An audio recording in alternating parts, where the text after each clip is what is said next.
YouTube का बादशाह कौन है? भाई ये सवाल तो तब से पूछा जा रहा है जब से ये प्लेटफॉर्म बना है। और सच पूछें तो ये एक ऐसी जंग है जो कभी खत्म ही नहीं होती।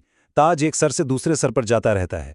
तो चलें आज इसी जंग की कहानी को जरा तफसील से देखते हैं। तो जनाब आजकल ये ताज सजा है मिस्टर बीस्ट के सर पर। और उनके सब्सक्राइबर्स कितने हैं?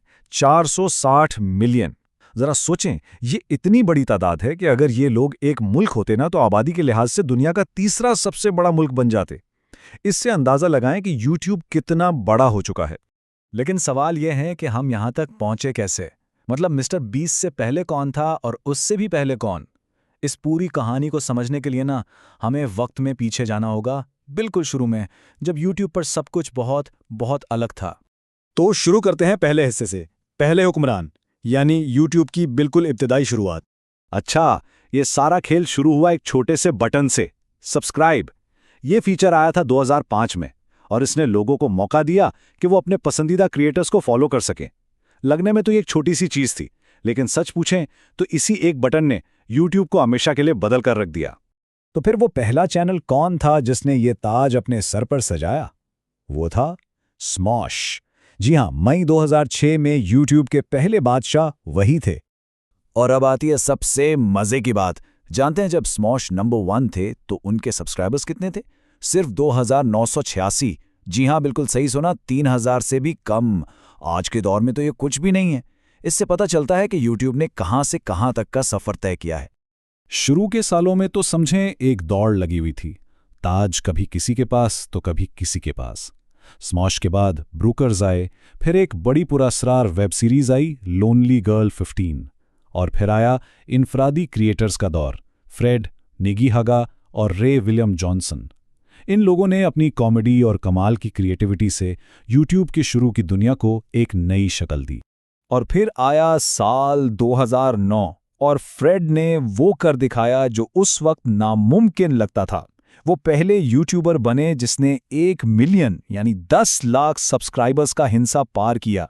ये एक बहुत बड़ा लम्हा था जिसने ये बात पक्की कर दी कि भाई यूट्यूब अब कोई छोटा मोटा शौक नहीं रहा, बल्कि एक बहुत बड़ा आलमी प्लेटफॉर्म बनने जा रहा है। आगे बढ़ते हैं दूसरे हिस्से की तरफ, क्रिएटर बमुकाबला कॉर्पोरेशन। ये वो जंग थी जिसने खेल का रुख ही बदल दिया। अच्छा, इस बड़ी जंग से पहले ना यूट्यूब पर सिर्फ एक ही नाम का राज था, प्यूडीपाई। पूरे 1920 दिन यानी तकरीबन 5 साल से भी ज्यादा वो यूट्यूब के बेताज बादशाह बने रहे। ऐसा लगता था कि उनकी हुकूमत कभी खत्म ही नहीं होगी। और फिर मैदान में एक नया दावेदार आया, टी सीरीज।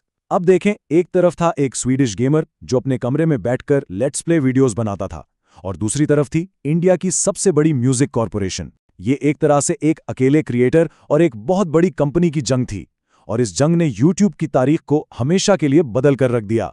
इसके बाद जो हुआ वो शायद यूट्यूब की तारीख की सबसे बड़ी जंग थी।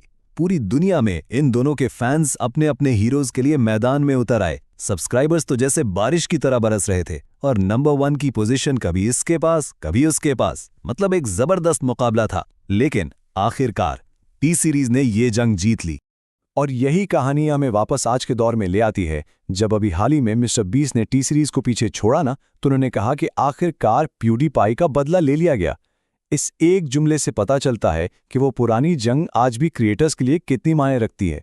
चलें अब देखते हैं तीसरा हिस्सा, आलमी सल्तनत, यानी आजकल टॉप 100 में कौन कौन बैठा है।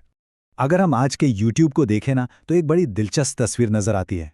टॉप 100 चैनल्स में से 32% अंग्रेजी में हैं और 30% हिंदी में। इससे ये तो साफ है कि यूट्यूब एक ग्लोबल प्लेटफॉर्म है, लेकिन ये भी पता चलता है कि ज़्यादातर पावर सिर्फ चंद जुबानों के पास है। और आज के टॉप 5 को देखें तो ये आज के यूट्यूब की पूरी कहानी बयान करता है। एक तरफ मिस्टर बीस्ट जैसा इनफरादी सुपरस्टार हैं, दूसरी तरफ टी सीरीज और सेट इंडिया जैसी बड़ी इंडियन कॉर्पोरेशंस हैं, और फिर कोकोमेलन जैसे बच्चों के चैनल्स भी हैं जो पूरी दुनिया पर छाए हुए हैं। मतलब ये एक ग्लोबल मैदान है जहां अमेरिका, इंडिया और रूस जैसे बड़े मुमालिक के खिलाड़ी मौजूद हैं। और अब आखिरी हिस्सा, अगला चैलेंजर, क्योंकि ये तख्त कभी भी महफूज नहीं होता। जरा यूट्यूब के सफर को देखें, कितना बदल गया है सब कुछ। 2006 में सिर्फ चंद हजार सब्सक्राइबर्स के साथ कोई भी बादशाह बन सकता था, और आज तो करोड़ों में बात होती है। ये इस बात का सबूत है कि ये प्लेटफॉर्म कितना बड़ा हो चुका है और मुकाबला कितना कितना सख्त हो गया है। तो फिर सवाल ये है कि अगला कौन होगा? क्या कोई नया क्रिएटर आएगा जो मिस्टर बीस्ट को चैलेंज करेगा, या फिर कोई बड़ी कंपनी आकर इस तख्त पर कब्जा कर लेगी? एक बात तो पक्की है, यूट्यूब की ये जंग अभी खत्म नहीं हुई, बल्कि सच तो ये है कि ये तो अभी शुरू हुई है।